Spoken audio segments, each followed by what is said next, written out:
ఈరోజు వాక్య సందేశం సంబడి టచ్డ్ హెవెన్ ఫర్ మీ అనగా పరలోకాన్ని నీ నిమిత్తమై నా నిమిత్తమై ఎవరో ఒకరు తాకాలి. నీకు నువ్వుగానే ప్రతిరోజు నీ కుటుంబ నిమిత్తం నీ జీవితం కొరకు పరలోకాన్ని నువ్వు స్పర్శించాలి. రక్తస్రావ రోగి విశ్వాసముతో యేసు ప్రభువారి యొక్క వస్త్రపు చెంగును తాకిన వెంటనే ఆమెలో ఉన్న దీర్ఘకాలం నుంచి పడుతున్న బాధ వేదన తొలగిపోయింది. ఈరోజున మనలో ప్రతి ఒక్కరూ కూడా ఆ పరలోకాన్ని తాకిన ఎడల దైవ ప్రత్యక్షత ఆశీర్వాదాన్ని నువ్వు చూడగలుగుతావు. హెబ్రీలు రాసిన పత్రిక 4వ అధ్యాయము 16వ వచనం, సమయోచితమైన సహాయము కొరకు కృప పొందినట్లు ధైర్యముతో కృపాసనం యొద్దకు చేరుదము. చాలామంది మనకి సహాయం చేయాలని అనుకుంటారు, కానీ మనకి అవసరత ఉన్నప్పుడు అదే సమయంలో వారు కూడా చాలా అవసరతలో ఉంటారేమో. అయితే ఈ దేవాతి దేవుని యొద్దకి నువ్వు ఏ సమయంలో అయినా, ఏ సందర్భంలో అయినా, ఏ స్థితిలో అయినా, ఎప్పుడైనా వెళ్ళి ఆయన సహాయం కోసం నువ్వు వేడుకుంటే తప్పకుండా నీకు సహాయం ఇచ్చే దేవుడు ఉన్నాడు. ఇర్మియా గ్రంథం 33:3వ వచనంలో, నాకు మొరపెట్టుము నీకు ఉత్తరం ఇచ్చేదను, నీవు గ్రహింపలేని గొప్ప సంగతులను గూఢమైన సంగతులను నేను నీకు తెలిపేదను అని. అలానే మత్తయి సువార్త 7వ అధ్యాయము 7 నుండి 11 వచనాలు, అడుగుడి మీకు ఇవ్వబడును, అడుగుడి మీకు ఇవ్వబడును, వెదకుడి మీకు దొరకును, వెదకుడి మీకు దొరకును, తట్టుడి మీకు తీయబడును, తట్టుడి మీకు తీయబడును, అడుగు ప్రతివాడును పొందును, అడుగు ప్రతివాడును పొందును, వెదకువానికి దొరకును, వెదకువానికి దొరకును, తట్టువానికి తీయబడును, తట్టువానికి తీయబడును. కొందరి జీవితాల్లో దేవుడు ఏ విధంగా ఆయన దర్శించి ఆయన వారి పట్ల అద్భుతాలు చేశాడో మనం చూద్దాం. మొదటిగా మోషే గురించి మనం తెలుసుకుందాం. నిర్గమాకాండం 17వ అధ్యాయము 8 నుండి 13 వచనాలు చూస్తే, Moses touched heaven for the saints in Israel. ఇజ్రాయేలీలు అనే ఆ పరిశుద్ధుల కోసం మోషే వారి పక్షముగా పరలోకాన్ని ప్రార్థనా శక్తితో తాకగలిగాడు. తద్వారా గొప్ప విజయాన్ని ఇజ్రాయెల్ జనాంగానికి ఇవ్వగలిగాడు. దైవజనమా, నిర్గమాకాండం 17వ అధ్యాయము 8 నుండి 13 వచనాలు చూస్తే, అమాలేకులు వచ్చి రెఫీదీములో ఇజ్రాయేలీలతో యుద్ధము చేయగా మోషే యెహోషువతో మన కొరకు మనుషులను ఏర్పరిచి వారిని తీసుకుని బయలువెళ్లి అమాలేకులతో యుద్ధము చేయము, రేపు నేను దేవుని కర్రను చేత పట్టుకుని ఆ కొండ శిఖరం మీద నిలిచెదనెను. యెహోషువ మోషే తనతో చెప్పినట్లు చేసి అమాలేకులతో యుద్ధమాడెను. మోషే, అహరోను, హూరు అనువారు ఆ కొండ శిఖరం నెక్కిరి. మోషే తన చెయ్యి పైకెత్తినప్పుడు ఇజ్రాయేలు గెలిచిరి. ఇజ్రాయేలీలు గెలిచిరి. మోషే తన చెయ్యి దించినప్పుడు శత్రువులు గెలుస్తూ ఉన్నారు.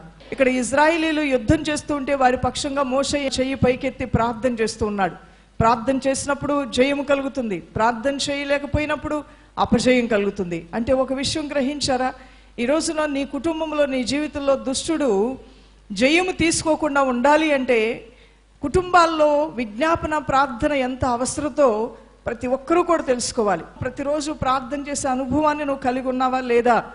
చాలాసార్లు దుష్టుడు శోధిస్తూ ఉంటాడు. ఎందుకంటే నీ ఇంటి చుట్టూ కంచె లేకపోవటం వలన, లేదా నీ కొరకు ప్రార్థించేవారు లేకపోవటం వలన, నీ కుటుంబంలో ఉన్న సమస్యల కొరకు విజ్ఞాపన చేసే విజ్ఞాపనకర్తలు లేకపోవటం వలన నీకు నువ్వైనా ప్రార్థనా పడవాలి, లేదా నీ కొరకు కొందరు ప్రార్థన చేసేవారైనా నీ పక్షంగా ఉండాలి. అపోస్తలుడైన పౌలు తన ద్వారా ఎన్నో అద్భుతాలు, ఆశ్చర్యకార్యాలు, ఆయన వస్త్రపు చెంగు ముట్టినా, ఆయన ప్రార్థన విన్నా, ఆయన నీడ ప్రజల మీద పడినా ప్రజల జీవితాల్లో ఉన్నటువంటి కష్టాలు, రోగాలు, దెయ్యాలు పారిపోతూ ఉండేవి. మరి ఆయనలోనే ఇంత శక్తి ఉంది కదా, అయినప్పటికీ ప్రతి పత్రికలో కూడా సంఘంతో అన్నాడు, మా కొరకు ప్రార్థన చేయుట మానకుడి. అంత అభిషిక్తుడికి, అంత దైవజనుడికి ఇతరుల ప్రార్థనా సహాయం అవసరమా? తప్పకుండా అవసరం. చాలాసార్లు విశ్వాసులు వచ్చి సేవకుల దగ్గర అడుగుతుంటారు, మా కొరకు ప్రార్థన చేయండి అని. కానీ మరి మీరు సేవకుల కోసం ప్రార్థన చేస్తున్నారా? చెయ్యాలి దేవుని బిడ్డలారా. ఒక దైవజనుడు 10 మందికి ఆశీర్వాదకరంగా ఉంటే ఆ దైవజనుడు సకల దుష్టత నుంచి కాపాడబడాలని నిత్యము కూడా ప్రార్థించేటువంటి సంఘము, లేదా ప్రార్థించేటువంటి భక్తులు ఉండాలి. హెబ్రీలు రాసిన పత్రిక 13వ అధ్యాయము 18వ వచనంలో చూస్తే ఇక్కడ అపోస్తలుడైన పౌలు అంటున్నాడు, మా నిమిత్తము ప్రార్థన చేయడి, మేము అన్ని విషయముల్లోనూ యోగ్యముగా ప్రవర్తింపకూర్చు మంచి మనస్సాక్షి కలిగి ఉన్నామని నమ్ముకొంచున్నాం. మొదటి దెస్సలోనీయులు రాసిన పత్రిక 5వ అధ్యాయం 25వ వచనంలో కూడా అపోస్తలుడైన పౌలు అంటున్నాడు, సహోదరులారా మా కొరకు ప్రార్థన చేయడి. తర్వాత 2 దెస్సలోనీయులు రాసిన పత్రిక 3వ అధ్యాయము 1వ వచనంలో కూడా తుదకు సహోదరులారా మీలో జరుగుచున్న ప్రకారము ప్రభు వాక్యము శీఘ్రముగా వ్యాపించి మహిమపరచబడు నిమిత్తము మేము మూర్ఖులైన దుష్ట మనుషుల చేతిలోని తప్పింపబడు నిమిత్తము మూర్ఖులైన దుష్ట తరం మధ్యలోంచి తప్పించబడి నిమిత్తము మా కొరకు ప్రార్థించుడి, మా కొరకు ప్రార్థన చేయడి, మా కొరకు తప్పకుండా ప్రార్థన చేయాలని అపోస్తలుడైన పౌలు అడుగుతూ ఉన్నాడు. దైవజనమా, ఈరోజు నీ కొరకు ప్రార్థించే వారు ఉన్నారా? ఎవరైనా సరే నీకంటూ ప్రార్థనా భాగస్వాములు ఉన్నారా? చాలా మంది స్నేహితులు ఉంటారు, కానీ నీ కొరకు విజ్ఞాపన చేసే స్నేహితులు నువ్వు కలిగి ఉన్నావా? సహవాసాన్ని నువ్వు కలిగి ఉన్నావా? లేదా నువ్వే ఇతరుల కొరకు ప్రార్థించేటువంటి ఆ యొక్క ప్రార్థనాత్మ నువ్వు కలిగి ఉన్నావా? అయితే ఏ దుష్టుడు ఏ శోధన నేను తాకజాలదు. దేవుని బిడ్డలారా, నీ చుట్టూ దేవుడు తన అగ్ని కంచి వేసి బలమైన గోడ నీ చుట్టూ కడతాడు. రెండవ ప్రపంచ యుద్ధం జరుగుతూ ఉన్నప్పుడు అమెరికన్స్ ఉన్నటువంటి ఆ ప్లాట్ఫామ్, ఏదైతే అమెరికా సైనికులు నిలబడి ఉన్నారో ఆ ప్లాట్ఫామ్ కి శత్రువులు నిప్పు అంటించారు. ఆ నిప్పు అంటించినప్పుడు అక్కడ ఉన్నటువంటి జనరల్ ఆయన అన్నాడంట, అమెరికన్స్ ఉన్నటువంటి ప్లాట్ఫామ్ కి శత్రువులు నిప్పు అంటించారు, మనల్ని రక్షించాలి అంటే మనకి ఇలా నిప్పు అంటించబడిందని అవతల వైపు ఉన్నటువంటి మన స్నేహితులకు తెలియాలి అంటే అమెరికా ఫ్లాగ్ ఒకటి ఆ కొండ శిఖరం పైన ఎవరైనా పెట్టొస్తే ఆ ఫ్లాగ్ను చూసినప్పుడు మరి మనం శత్రువుల చేతిలో చిక్కబడ్డామని, మనం ప్రమాదంలో ఉన్నామని తెలుసుకొని మన స్నేహితులు మనకి సహాయం చేయడానికి వస్తారని చెప్పినప్పుడు ఆ జనరల్ చెప్పినటువంటి మాట విని ఒక సైనికుడు వెళ్ళాడంట ఆ శిఖరం పైన అమెరికా ఫ్లాగ్ లోపలికి గుచ్చటానికి. అది చూసినటువంటి శత్రువులు షూట్ చేసి పడేశారు, అక్కడికక్కడే చనిపోయాడు ఆ వ్యక్తి. కొంత సమయం తర్వాత మరలా రెండవ సైనికుడు బయలుదేరి ఆ ఫ్లాగ్ అక్కడ పెడుతూ ఉండగానే శత్రువులు అతన్ని షూట్ చేశారు, అక్కడికక్కడే చనిపోయాడు.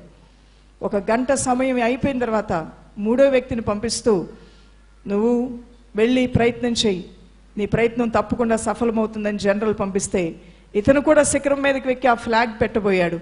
అతను ఇంకా ఫ్లాగ్ పట్టుకుని ఉండగానే షూట్ చేశారు, అక్కడికక్కడే చనిపోయాడు. వారందరిలో భయం ఆవరించింది. అగ్ని వారిని చుట్టుముడుతూ ఉన్నది, వేడి ఆవిర్లు వస్తున్నాయి. సజీవంగా దహనమైపోతామేమో, ఒక్కసారి ఫ్లాగ్ పెట్టామంటే మన వాళ్ళందరూ పరిగెత్తుకొని వస్తారు మనల్ని రక్షించడానికి. కానీ ఫ్లాగ్ పెడుతూ ఉండగానే శత్రువులు ఏం చేస్తున్నారు? కాల్చివేస్తున్నారు.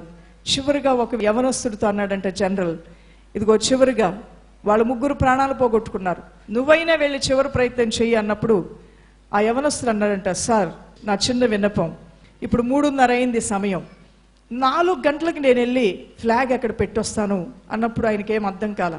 సరే 4 గంటలకే వెళ్ళన్నాడు. ఈ యవనస్తుడు కరెక్ట్గా 4-5 నిమిషాలకి కొండ శిఖరం పైకి పరిగెత్తుకుంటూ వెళ్ళాడు, ఫ్లాగ్ నాటాడు, పరిగెత్తుకుంటూ కిందకు వచ్చాడు. ఏ శత్రువు చేతికి ఇతను చెక్కబడలేదు. అది చూసినటువంటి జనరల్ అడిగాడు, చాలా అద్భుతం, 3 ప్రాణాలు కోల్పోయారు, కానీ నిన్ను శత్రువులు కాల్చలేకపోయారు, అయినా 3:30 సమయంలో వెళ్ళను, 4 గంటలకి వెళ్తానని 4-5 నిమిషాలకు నువ్వు వెళ్ళి అక్కడ ఫ్లాగ్ నాటొచ్చావు, ఎందుకు ఇలా చేశావన్నప్పుడు ఆ యవన కుమారుడు చెప్పాడంట, నా తల్లి క్రైస్తవురాలు, భక్తిపరురాలు, ఆమెడ యుద్ధానికి వచ్చే ముందు నాతో చెప్పింది, నా కుమారుడా నువ్వు యుద్ధంలో చనిపోకుండా నువ్వు నీతో పాటు ఉన్నవారు రక్షింపబడాలని ప్రతిరోజు తెల్లవారుజాము 4 గంటలకి నేను లేచి నీ కొరకు ప్రార్థన చేస్తాను, నేను నీ కొరకు ప్రార్థన చేస్తూ ఉంటాను, నువ్వు దేనికోసం భయపడొద్దు అని చెప్పింది. అందువలన నాకు తెలుసు, నా తల్లికి దూరంగా నేను యుద్ధ రంగంలో ఉన్నప్పటికీ కూడా 4 గంటలకి నా తల్లి లేచి అక్కడ ప్రార్థన చేస్తూ ఉంటుంది. నా తల్లి ప్రార్థన చేస్తుంది కాబట్టి ఇక్కడ దేవుని యొక్క దూతలు నాకు కాపుదలగా ఉన్నాయి. హల్లెలూయా.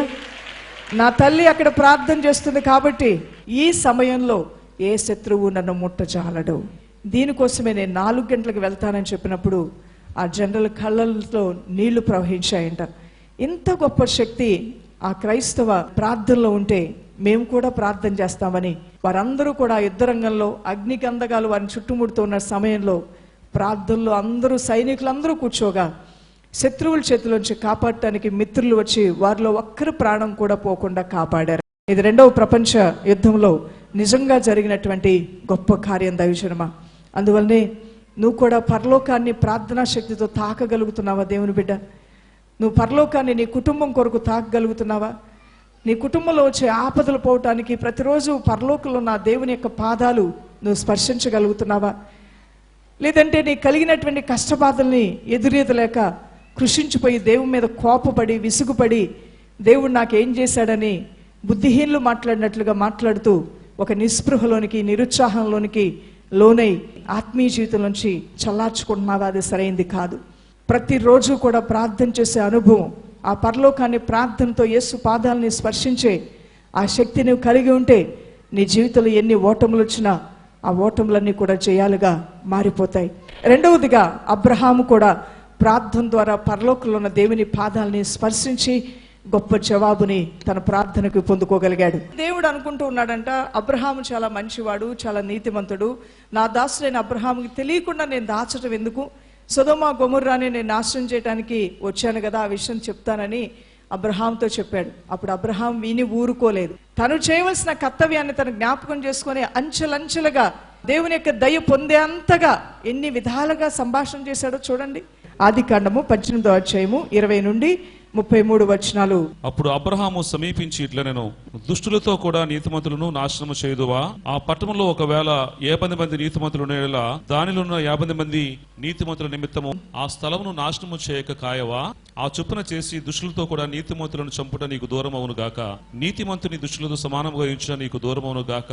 సర్వలోకమునకు తీర్పు తీర్చువాడు న్యాయము చేయడని చెప్పినప్పుడు యెహోవా, సొదొమ పట్టణములో 50 మంది నీతిమంతులు నాకు కనబడిన ఎడల వారిని బట్టి ఆ స్థలమంతటిని కాయుదునెను. 50 మంది నీతిమంతులుండే తప్పకుండా కాపాడుతానని ప్రభు అన్నాడు. తర్వాత అందుకు అబ్రహాము, ఇదిగో ధూళియు బూడిదనైన నేను ప్రభువుతో మాట్లాడదగించుచున్నాను. 50 మంది నీతిమంతులలో ఒక్కొక్కవేళ 5 తక్కువైనందున ఆ పట్టణము నాశనము చేయుదువా అని మరల అడిగాను. అందుకు ఆయన, అక్కడ 45 నాకు కనబడినేలా నాశనము చేయను నేను. అతను ఇంకా అతనితో మాట్లాడుచు, ఒకవేళ అక్కడ 40 మందియే కనబడతారేమో అనినప్పుడు ఆయన 40 మందిని బట్టి నాశనము చేయక ఎందునని చెప్పగా, అతడు ప్రభువు కోపపడినేలా నేను మాట్లాడేదను. ఒకవేళ అక్కడ 30 మందియే కనబడుదురేమో అనినప్పుడు అక్కడ 30 మందిని నాకు కనబడినేలా నాశనము చేయను అనెను. అందుకతడు, ఇదిగో ప్రభువుతో మాట్లాడ తెగించి తిని, ఒకవేళ 20 మందే కనబడుదురేమో ఆయన ఆ 20 మందిని బట్టి నాశనము చేయకుండా 20 మందిని బట్టి నేను నాశనము చేయనగా అతడు ప్రభువు కోపపడిన ఎడల నేను ఇంకొక మారే మాట్లాడేదను. ఇంకొకసారి నేను మాట్లాడతాను. ఒకవేళ 10 మంది కనబడుదురేమో అన్నప్పుడు 10 మందే కనబడుదురేమో. 50 మంది దగ్గర నుంచి మొదలు పెట్టాడు. 45 అన్నాడు, 40 అన్నాడు, 35 అన్నాడు, 30 అన్నాడు, 20 అన్నాడు. అబ్బా, దేవునికి ఎంత ఒప్పుకో అని చెప్పే ప్రశ్నలకి జవాబులు ఇవ్వటం. చివరికి ఎంతమంది దగ్గరకు వచ్చి ఆగాడు అబ్రహాము? 10 మంది నీతిమంతులుంటే కాపాడుతావా అంటే కాపాడుతారన్నప్పుడు అప్పుడు తన సహోదరుడైన లోతు పక్షముగా అబ్రహాము దేవుని దగ్గర విజ్ఞాపన చేసి, నా సహోదరుని లోతు భార్య, అతనుకున్న కుమార్తెలు, వారి అల్లుళ్ళు 10 లోపల ఉన్నారు. ప్రభా, వీరందరినీ కాపాడవా అన్నప్పుడు దేవుడు అవును గాక కాపాడుతాను అని దేవుడు మాట ఇచ్చాడంట అబ్రహాముకి. దైవజనమా, చూసారా, ఒక వ్యక్తి విజ్ఞాపన ప్రార్థన ద్వారా కొందరు నాశనం అవ్వకుండా కాపాడగలిగాడు. ఎంత వినయంతో, వినమ్రంతో దేవుని అప్రోచ్ అయ్యే విధానం నేర్చుకోవాలండి. కొన్ని ప్రార్థనలు బైబిల్లో మీరు చదువుతున్నప్పుడు కొంతమంది రాజులు దేవుని దగ్గరికి వెళ్ళి ప్రార్థన చేసినప్పుడు వాళ్ళు ఎలా దేవుణ్ణి అప్రోచ్ అయ్యారు, ఎలా ఎదుర్కొన్నారు. ఒక ఇంటర్వ్యూకి వెళ్ళేటప్పుడు తల మునకలయ్యేటట్లుగా ప్రిపేర్ అయ్యి వెళ్తాం. అలానే ప్రభుతో మాట్లాడటానికి కూడా మనకేముండాలి? కొంత ప్రిపరేషన్ ఉండాలి. మనం ప్రభువుతో ఎలా అప్రోచ్ అవ్వాలి, ఎలా మాట్లాడాలి, ఏ విధంగా మాట్లాడాలి అనేది కొంత జ్ఞానం కూడా మనం కలిగి ఉండాలి. అది ఎక్కడి నుంచో కాదు, కానీ బైబిల్లో నుంచే మనం నేర్చుకోవడానికి అవకాశం ఉంటుంది. స్కాట్లాండ్ లో ఒక ధనవంతుడు ఉండేవాడు. ఒక రోజున ఆయన కాయిలా పడి చనిపోయాడు. అతని కుమారుడు తన తండ్రి గారి ఫైల్స్ అన్ని కూడా చూస్తూ ఉన్నప్పుడు ఒక విషయాన్ని గమనించాడు. తన తండ్రి దీర్ఘకాల సంవత్సరాల నుండి కూడా జార్జ్ ముల్లర్ అనేటువంటి ఆయన నడిపిస్తున్నటువంటి ఆర్ఫనేజ్, అనాథాశ్రయం ఏదైతే ఉందో దానికి అనేక సంవత్సరాల నుండి ఆయన డబ్బు పంపిస్తూ ఉన్నాడు. అది చూసినటువంటి ధనవంతుడు కుమారుడు అనుకున్నాడంట, మా నాన్న తన జీవిత కాలంలో చాలా సంవత్సరాలు ఈ జార్జ్ ముల్లర్ అనాథాశ్రయానికి పంపిస్తూ వచ్చాడు. ఒకవేళ నేను కూడా అది కొనసాగించాలేమో. జార్జ్ ముల్లర్ గారు నడిపిస్తున్న అనాథాశ్రయానికి వెళ్ళి మా నాన్న కొనసాగించి మరణం ద్వారా ఆగిపోయినటువంటి హెల్ప్ నేను కూడా కొనసాగించాలనుకుంటున్నానని చెప్దామని ఈ సహోదరుడు బయలుదేరి వెళ్ళాడు. ఆ అనాథాశ్రయం లోపలికి వెళ్ళినప్పుడు అక్కడ ఒక రివైవల్ మీటింగ్, ఉజ్జీవ సభ జరుగుతుంది. ఆ సభలో జార్జ్ ముల్లర్ గారు దైవావేశంతో ప్రసంగం చేస్తూ ఉన్నారు. దేవుడు అంటే ఏమిటో ఎరుగినటువంటి ఈ ధనవంతుడిని యవన కుమారుడు ఆ వాక్యం వింటూ ఉండగానే పరిశుద్ధాత్ముడు అతని హృదయాన్ని తాకగా హృదయం దేవునికి ఇచ్చి కన్నీటితో ప్రార్థన చేశాడు.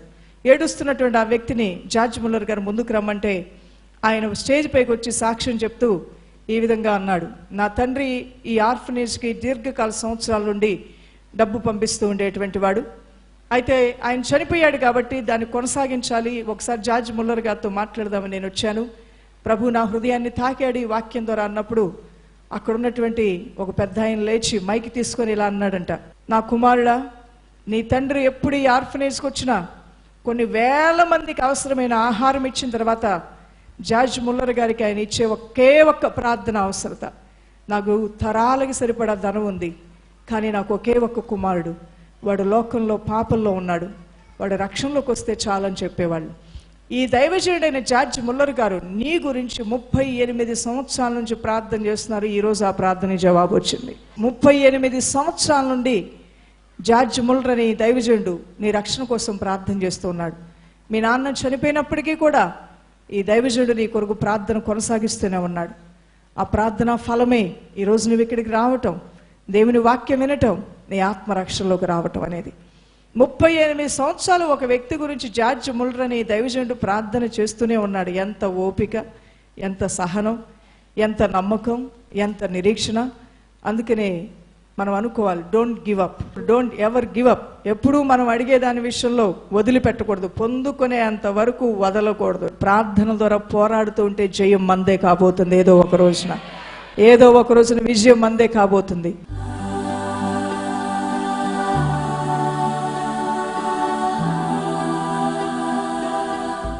దేవుని బిడ్డ, పరలోకంలో ఉన్న దేవుని పాదాలని స్పర్శించే శక్తి నీ ప్రార్థనలో ఉన్నది. నమ్మి ప్రార్థించే హృదయం నీకుంటే చాలు. నీ మీదున్న కాడి విరగొట్టబడుతుంది, నీ ముందున్న సంఖ్యలు బద్దలైపోతాయి. నీ ప్రార్థనా శక్తి ద్వారా వాటిని జయించగలుగుతావు. అయ్యా, పరలోకంలో ఉన్న నీ పాదాలని నేను స్పర్శిస్తున్నాను నా ప్రార్థన ద్వారా. ఫైనాన్షియల్ బ్రేక్ త్రూ అనేది దేవుడు నీకు ఇస్తానంటున్నాడు. నేను పట్టి పీడిస్తున్న అప్పు, బాధలు, ఇబ్బందులు, కష్టాలని అధిగమించే శక్తి నీకు కలుగుతుంది. నీ ఫైల్ ఎక్కడ ఆగిపోయింది అది కదులుతుంది. దేవుని బిడ్డ, నీ కార్యం ఎక్కడ ఆగిపోయింది అది మళ్ళీ తిరిగి ప్రారంభమవుతుంది. ఏదైతే అపజయమన్నావో అక్కడ నుంచి జీవాన్ని, ఆ చేతిలోంచి మధురాన్ని దేవుడు నీకు ఇస్తానంటున్నాడు. మూడు బారిన జీవితాలు మళ్ళీ చిగురిస్తానంటున్నాడు. ఇచ్చటతో ప్రార్థన చేస్తూ ఉండగా నీ కొరకు 7 ద్వారాలు దేవుడు తెరుస్తూ ఉన్నాడు. కార్యాలు జరుగుతూ ఉన్నాయి. నువ్వు ప్రార్థన చేస్తూ ఉండగా నీ శరీరంలో ఉన్న రోగ బలహీనతలు తొలగిపోతూ ఉన్నాయి. నీలో ఉన్న వ్యాధి ముదిరిపోయింది అనుకుంటున్నావు, అది పూర్తిగా నార్మల్ కండిషన్కి వచ్చేస్తుంది యేసు నామములో. నీలో ఉన్న కలవరాలు, ఆందోళన, నిద్రలేమి అన్ని తొలగిపోతున్నాయి. నీలో ఉన్న డిస్టర్బెన్సెస్ అన్ని తొలగిపోతున్నాయి. నువ్వు ప్రార్థన చేస్తూ ఉండగా మహిమగల కార్యాలు జరుగుతున్నాయి, ఆశీర్వాదకరమైన కార్యాలు జరుగుతున్నాయి, ఆశ్చర్యకరమైన కార్యాలు జరుగుతున్నాయి. నీ మహోపకారములతో, నేలైన కార్యములతో నీ ప్రజలు దర్శించడం నాయన. విజ్ఞాపనలు, మొరలు ఆలకించువాడా, హిజ్కియాతో నువ్వు సెలవించి ఉన్నావు, నీ ప్రార్థనలు నేను ఆలకించి ఉన్నాను అని. ఆ మొరలు ఆలకించే దేవా, సర్వ శరీరులకు ప్రభువు దేవుడు నీవే కదా నాయన. మా మొరలు ఆలకించి, మా ప్రార్థనలు ఆలకించి మాకు జవాబిచ్చే గొప్ప దేవామయ స్తోత్రమయ్యా. ఈ ప్రాంగణంలో వారు విజ్ఞాపనలు చేయుచుండగా, మొర్ర పెట్టుచుండగా, అయా వేడుకొనుచుండగా, నీ సహాయం కోసం ఎదురు చూస్తూ ఉండగా, నిరీక్షణతో ముందుకు వెళ్ళుచుండగా, నిశ్చయముగా నీ మేలుతో వారి ప్రాణాలు తృప్తిపరచండి నాయన. నేను నమ్మిన వారికి నువ్వే మేలు చేయక మానవు కదా ప్రభువా. నీ మహోపకారములు వారు చూడాలి నాయన. నీ ఆశీర్వాద హస్తం వారితో నడవటం వారు చూడాలి నాయన. దివ్యకరమైన కార్యములతో వారి హృదయం సంతోషించాలి నాయన. బలమైన కార్యములు, శూర కార్యములు, శక్తివంతమైన కార్యములు నీ ప్రియుల కుటుంబాల్లో, జీవితాల్లో జరిగించండి. కృంగి కృషించిపోయిన వారిని నీ వాక్కుల ద్వారా బలపరచు, లేవనెత్తండి. ఆత్మీయ జీవితంలో బలహీనంగా ఉన్న వారిని బలపరచండి నాయన. శారీరక జీవితాల్లో కోపము, ద్వేషము, అసూయ, ఈర్ష్య, పాపక్రియలు జయించలేకపోతున్న వారికి విడుదల దయచేయండి నాయన. శరీర పోరాటాల నుంచి, శరీర స్వభావముల నుంచి విముక్తులు చేయండి నాయన. ఎక్కడ అవకాశాలు లేవో అక్కడ వారికి అవకాశాలు కల్పించండి నాయన. ఎక్కడ వారికి ద్వారాలు మూయబడ్డాయో ఆ ద్వారాలు తెరవండి నాయన. ఏ గోతిలో వారు పడిపోయినా ఆ గోతిలోంచి వారిని లేవనెత్తండి యేసు నామములో. దేశం యొక్క ఉన్నతమైన స్థలములో నిలబెట్టండి నాయన. ఉన్నతమైన కార్యాలు జరిగించండి అయ్యా. ఉన్నతమైన నీ కృపకు వారిని పాత్రలు చేయమని అడుగుతున్నాను అయ్యా. నీ బిడ్డలను ఆశీర్వదించండి, నీ మేలుతో నింపమని, బలపరచమని, యేసు శక్తిగల నామంలో ప్రార్థించి వేడుకొంచున్నాం మా ప్రియ తండ్రి. ఆమేన్.